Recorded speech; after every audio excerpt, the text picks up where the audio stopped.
principles of animation.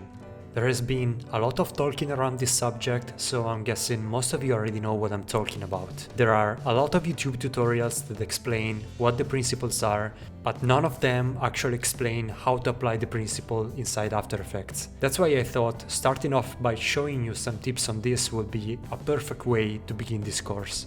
I strongly believe that every motion designer should always keep these principles in consideration while animating. Even I have seen a huge improvement in the quality of my work when I implemented them in my workflow. Before jumping into After Effects, let's have a quick overview in case some of you don't know what these principles are. The principles of animation were first introduced by two Disney animators, Ollie Johnston and Frank Thomas, in their book called The Illusion of Life, which was released in 1981. In this book, they examined the work of Disney animators from the 1930s and summed up their approach into 12 basic principles. Many refer to this book as the Bible of animation, and these principles are relevant not only for bringing character to life, but for basically every type of animation you can think of, from motion design to brand logos and user interfaces. To help you understand these principles, let's see some examples. The first one is squash and stretch. Squash and stretch gives the illusion of weight and volume as something moves. This is done by slightly expanding and compressing the shape of your subject.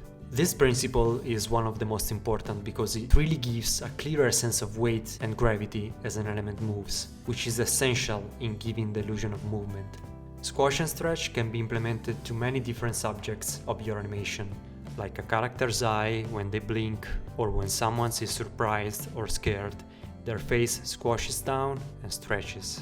This is a great principle to use and exaggerate in animation, adding more appeal and a sense of reality to a movement. The second principle of animation is anticipation. Anticipation is used to let the audience know that a major action is about to take place. For this effect, animators will often work in a smaller act right before the main action happens to signal that something is coming. Not only is anticipation needed to prepare the audience, but it's also required to sell believable movements. As you can see in the video I'm showing you, the character always anticipates what he's about to do. For example, when he's playing tennis, you can clearly see how he holds back his racket for a few frames before he hits the ball. This way, he's not only anticipating what he's about to do, but he is also charging the scene with a lot of energy.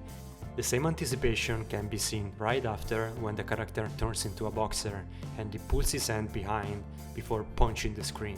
Imagine if these actions had no anticipation. They wouldn't be believable and they would not convey properly the actions we are seeing on screen. Follow-through and overlapping actions can be considered as two different principles, but they are still related. The follow-through principle argues that when a subject is in motion and stops, it doesn't stop all at once. It's basically the opposite of anticipation. Anticipation happens before the main action, while follow-through happens after the action.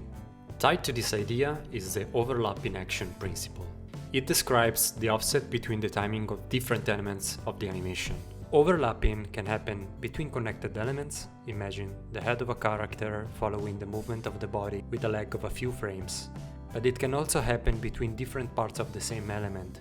Imagine a blade of grass blowing in the wind where the base moves first and the rest follows behind, giving you that wavy motion. So to sum it up, follow-through is a subtle bouncing at the end of an action, while overlapping is a delay between different elements.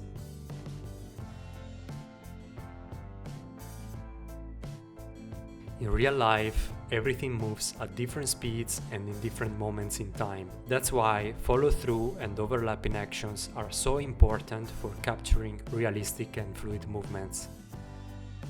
The fourth principle refers to arcs. Everything in real life moves in the shape of some sort of arc. So in animation it's important to stick to the same principle, ensuring your animation is smooth and it moves in a realistic way. For example, if a character is turning his head, he will dip his head down during the turn, creating an arc as it moves. But this principle doesn't apply only in characters, as you also want to ensure other subtle things move in arcs as well. The next principle consists in slowing in and slowing out actions. As any object or person moves, there needs to be a time for acceleration and deceleration. Without easy in and easy out actions, movements become very unnatural and robotic. In traditional animation, when a subject is performing an action, you will have more frames at the start of the action, then less frames in the middle, and more again at the end of the action. This creates a slowing in and slowing out effect in the action that copies lifelike movements. The same principle applies for digital animation, where the movement of an action is defined through speed and value graphs.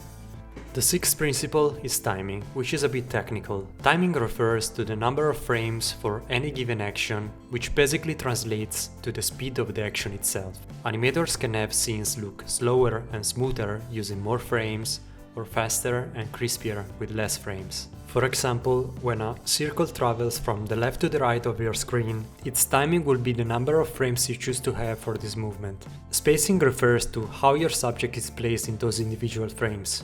If the circle is placed close together, it means this object is moving slower. If the circle is placed farther apart, then it's moving faster. The next principle is secondary actions. A secondary action refers to any other action or movement that supports the main action of an animation. This can give a sense of real-life actions in any animation by simply creating a more convincing performance. For instance, anytime you walk, you don't just move your legs, torso, and feet. Your whole body is balancing, so small traits like your head, your hair, or even your clothes move at the same time. By adding these secondary actions to a main character, you're creating a believable animation because it imitates what happens in real life. The next principle is exaggeration.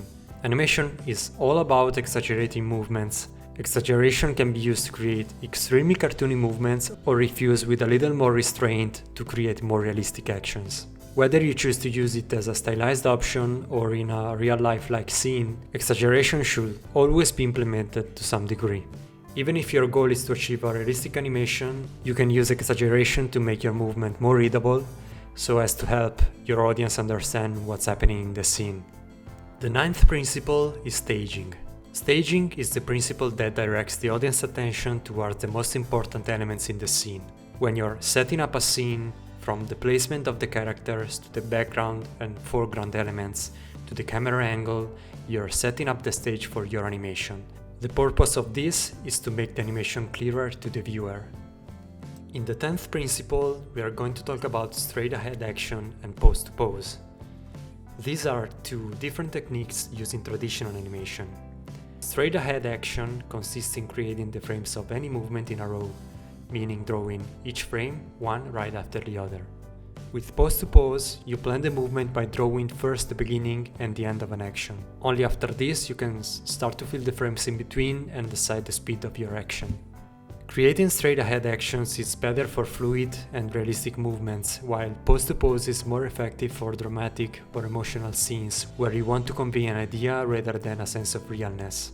The 11th principle is solid drawing. Solid drawing is all about making sure that animated forms feel like they move in a three-dimensional space, even though we see them as two-dimensional animations. And last but not least, we have appeal. An animator should strive to create something interesting and compelling to its audience. Basically, this principle comes down to adding more appeal in different areas of your animation, such as posing. However, the most obvious example in appeal is your character design, as you want to have an animation that the audience can connect and relate to.